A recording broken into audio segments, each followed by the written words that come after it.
All right, boys and girls, welcome back to another episode. Okay, so I basically started to remove the plastics off my bike. I have all of the screws in their respective places in the plastic, so then that way I know where they go when it comes to putting the bike back together. Right now, I am in the process of removing the tank to get to the airbox and then to get to the spark plugs. We need to get to the spark plugs first before we get to the throttle body sync. So let's keep going. All right. Cue edit.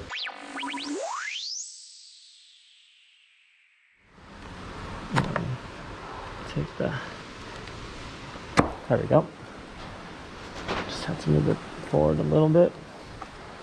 All right, now excited out. Give this a good dusting.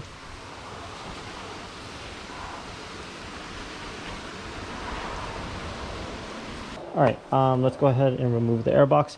In order to remove the airbox, we're going to also need to unscrew these screw clamps right here. So I'm going to grab myself an Allen wrench. So these screws, I think, are about 5 millimeters or 10 millimeters. There are also two hoses that I need to remove, one on the side here, and then there's going to be one more at the bottom of the box. So this is a pretty slow process, and that's fine. You want to take your time. I'm definitely not rushing it. I'm not in a hurry to get anywhere, and I'm not removing the screw. I'm just loosening it. All right, so let's see if you guys can see any of this. So we need to get to the spark plugs where they exist. They reside 1, 2, and 3 over here. We need to remove this component. These are also I think they're air vacuum tubes, so we need to remove that. Then here are my 3 throttle bodies. So the throttle bodies, the master one is going to be number 2. I actually thought it was going to be number 3 because that's what I've seen a lot on YouTube, but that's fine. So we will calibrate to number 2. My prediction is that number 1 is going to be the most out of sync, and probably number 3. All right, so let's go ahead and remove this component here. It shouldn't be too hard. We just need to remove the plug. There we go. Once you remove the plug, the screw, this is not a screw. I'll try to use both hands here. Okay.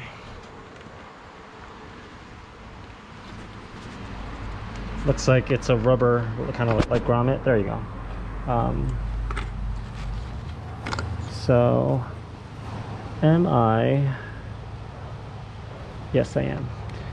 My question was, am I going to remove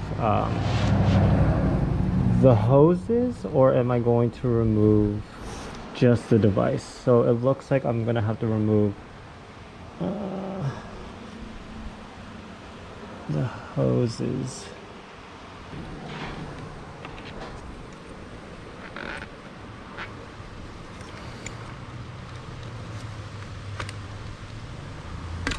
All right, let's yank this thing out quick. Oh man, I lost it. I lost it.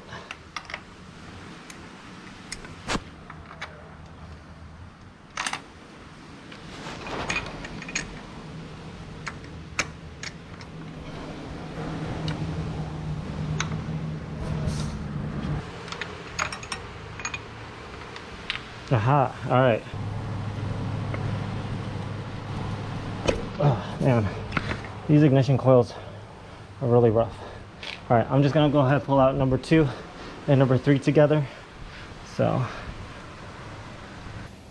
I got the spark plugs out, and spark plugs can tell you a lot about what's going on with the ignition process. So as you can see, they're not super burnt. You know, the coloration of the temperature of where they are igniting looks right. They're not white, and they're not really dark brown. So it's not burning too hot, and it's not burning too cold. All right, so I'm applying some anti-seize lube silver compound here on the threads. just so it'll not lock up on me next time I need to pull it out. And I'm just gonna slide that in.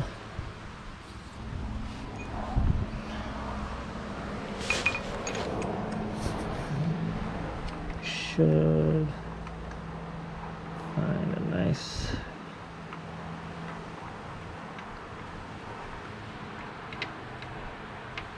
Alright, so we're gonna just go ahead and hand tighten this. It wasn't really tight when I undid it, so probably no more than 15 foot-pounds of torque. So that's basically like a little bit past tight. There we go. I was looking for my wrench.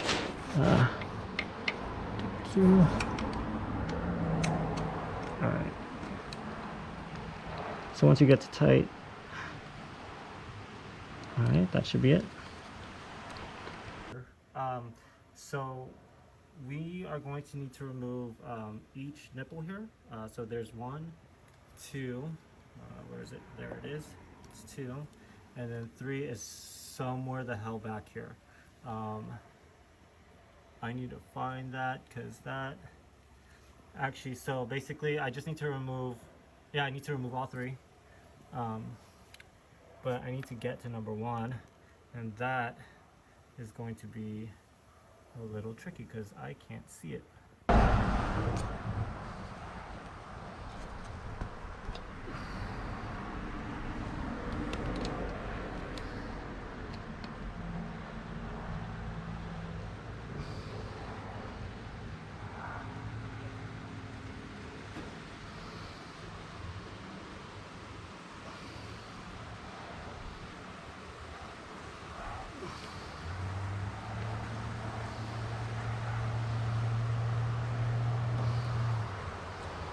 All right, well, we got those off.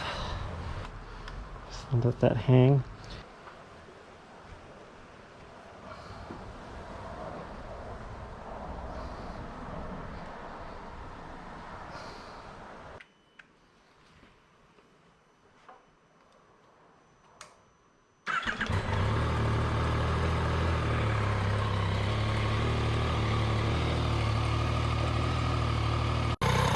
Alright, so looking at it straight on, you can see number 1 is a little bit out of sync.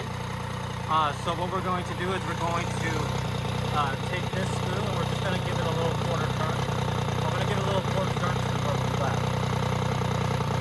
Once, so I did a quarter turn, and then we're just going to give it a few good revs. And then we're going to take a look. Still a little high.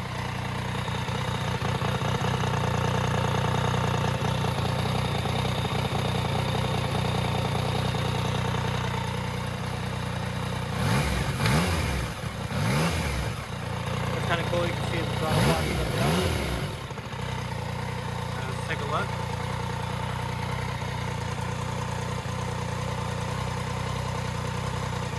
Alright, so I think that's pretty good. We gotta do number 3 a little bit. Now number 3 is really high.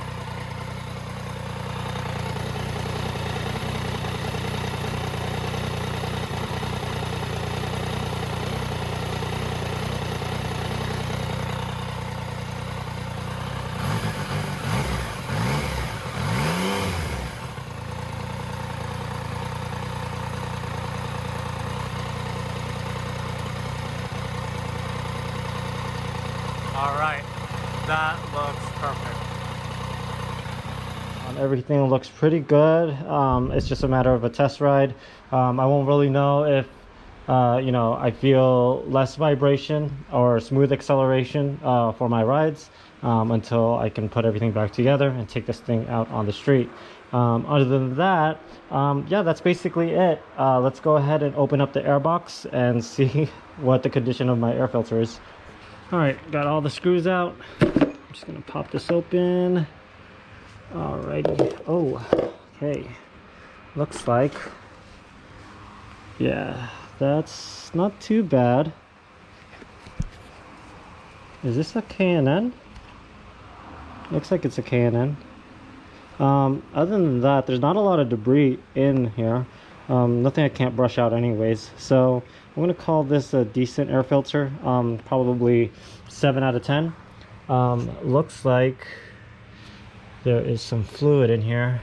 It could be the spray that they use for K&N air filters. So I didn't know that there was a K&N air filter in here. I would figure that there was a stock one, but I'm gonna go ahead and pick out just some of the stuff that's in here, and then we'll just put it back in. All right, boys and girls, well, that's gonna do it for today's episode. With the air filter, I'm just going to put it back in. I put it back in and replace it in the next 5,000 to 7,000 miles. I think I have just enough time for me to get a new one. I don't think I want to use that one. I don't even have like the proper cleaning sprays and everything like that for the K&N. Other than that, I'm gonna probably turn my bike on one more time when it cools down just a little bit more, just to make sure I double check the synchronization. If everything still checks out, I'm going to go ahead, put my air box back in, put the ECU back on, put the tank back in, and then we're done for the day. All right, so until next time, thanks so much for joining me on my breakdown of my motorcycle and my throttle body sync. I'll see you guys next time. Well, that's gonna do it for today's vlog, boys and girls. Thank you guys so much for joining me. If you haven't yet, please consider subscribing to my channel. Also, come and check out my social media if you'd like. I have my links right here. I have it both in Instagram and TikTok. Later.